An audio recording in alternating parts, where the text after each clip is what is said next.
Hello and welcome back. Today's video is me giving you 5 things which we learned from the game against Watford where we lost 2-0. We have to accept it. We weren't good enough on the day.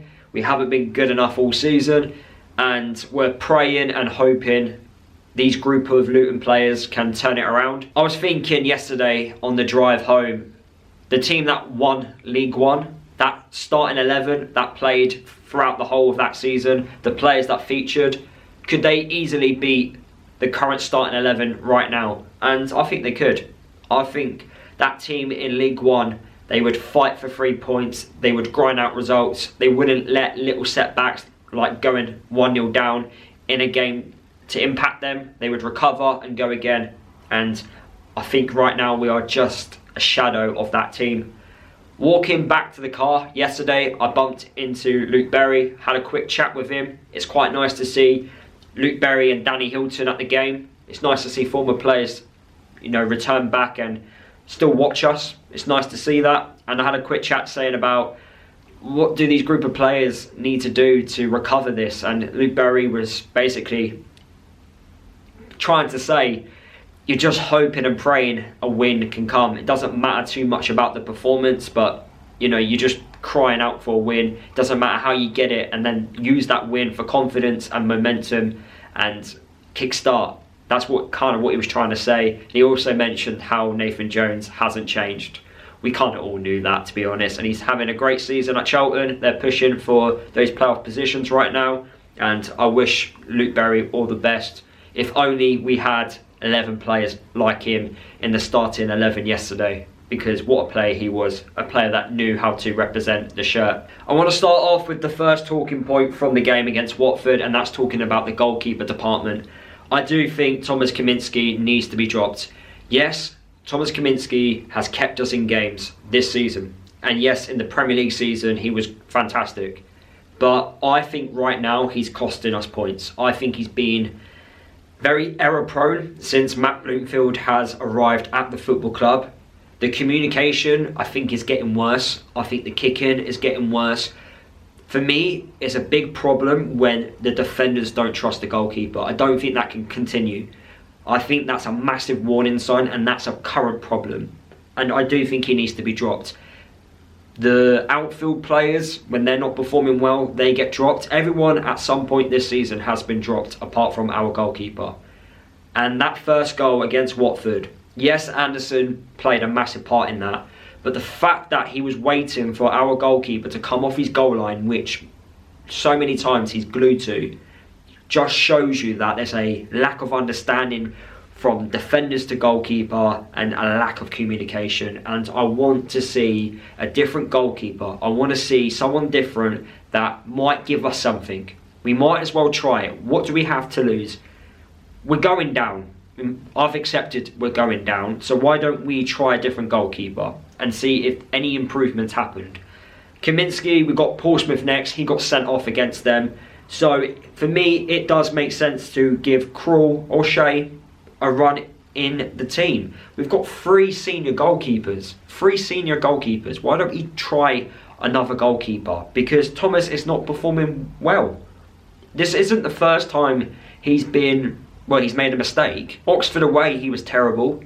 Sheffield United, the kicking was terrible. The communication, Cal Naismith, I felt, got him out of trouble a few times. The game against Millwall as well, the lack of communication. Plymouth, he stayed glued to his goal line for the goal. I felt he could have done a lot better. He's not performing, and I think he needs time out of the side. He shouldn't be starting every week, and he's costing us points. I don't care what he's done in the past. I care about the present and the future, and right now I just don't believe he's the right person to start in goal for us. You need a goalkeeper that can communicate. It's so important. Talking about someone who can communicate, and that is Cal Naismith. And the reason why I brought up Cal Naismith, he was missing from the game against Watford, but the point what I want to make is, without him in the team, the back 3 does not work. The 3 centre backs don't work without him. We need him in order to play a back 3. It's the reason why the back 3 hasn't worked all season. And you notice against Sheffield United and also against Plymouth, The performances were a lot better. Why? Because Cal Naismith was in the back three. He had a tight hamstring injury for the game against Watford. That's why he was missing. But he brings organisation, he brings leadership. I've already mentioned he talks, he's progressive, he's a good passer of the ball, and he wins his battles. When we won promotion out of the Championship, playing a back three, we had Tom Lockyer, Osho and Amari Bell. Tom Lockyer had everything which Cal Naismith has. Fantastic leader at the back. To the right of him, he had Osho, a very progressive centre-back who loved to get forward. We don't have a very good right-sided centre-back at the moment. So the back three doesn't work because we don't have that. And we also, the left centre-back, Amari Bell, he performed very well in that promotion season. But he's low on confidence and he's not performing. So there's no surprise that the back three isn't working.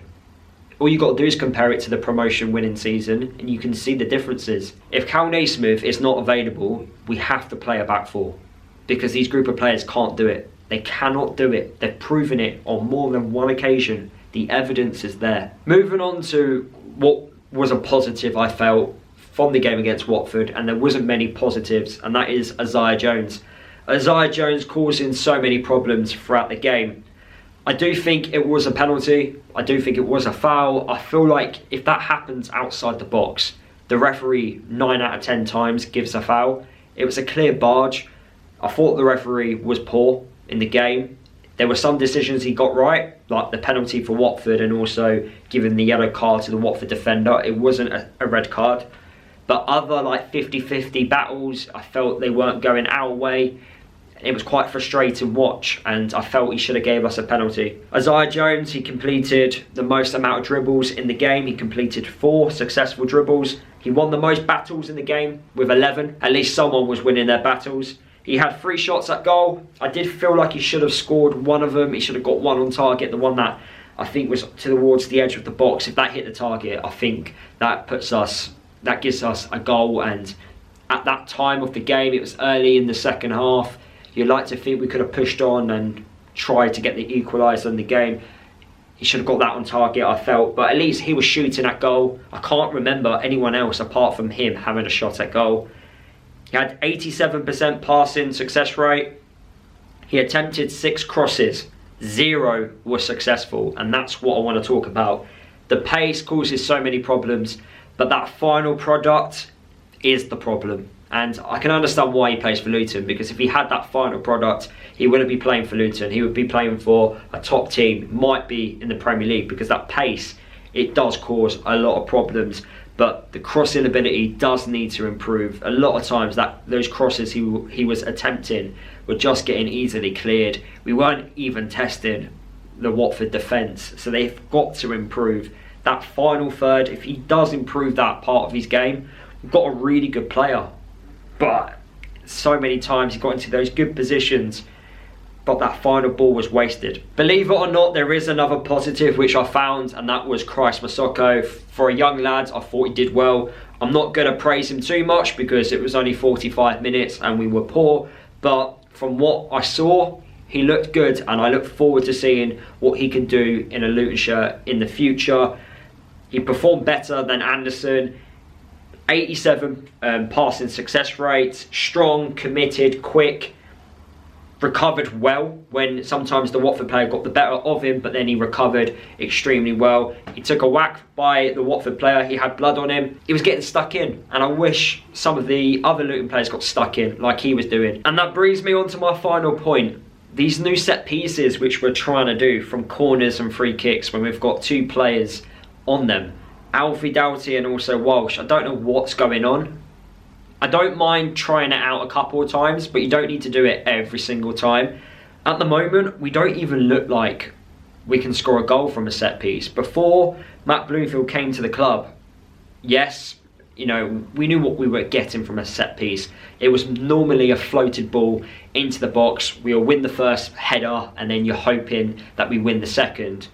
But right now, we don't look like we can score from a set piece. And that's quite weird because Wickham, before Matt Bloomfield left the club, he actually was very successful at set pieces. So the fact that we haven't seen that continue, and the fact right now we don't look like scoring from any of them, it's a bit strange. Like, it got to the point where the Luton fans yesterday were just telling Walsh to go away, just let Alfie put the ball into the box, be in the box, be a threat, cause a few problems. We just didn't look like we could score. You could probably give us 100 set pieces. I don't think we were going to score. So that is it for this video. Those are the 5 things which I've picked out. Of course, not many positives to take. I found a couple, but hopefully against Portsmouth next week, there will be a lot more positives.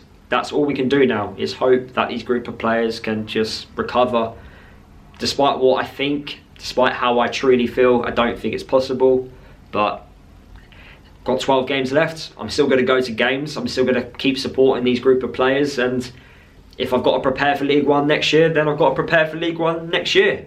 What else have I got to do with my life? Football is my life. So yeah, that is the end of the video. Drop a like if you did enjoy it. Let me know what you learned from the game.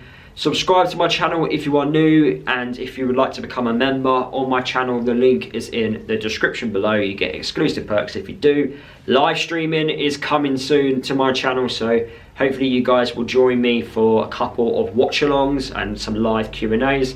That is coming very soon. Trust me, the camera has been ordered, and yeah, I'll see you guys in my next video.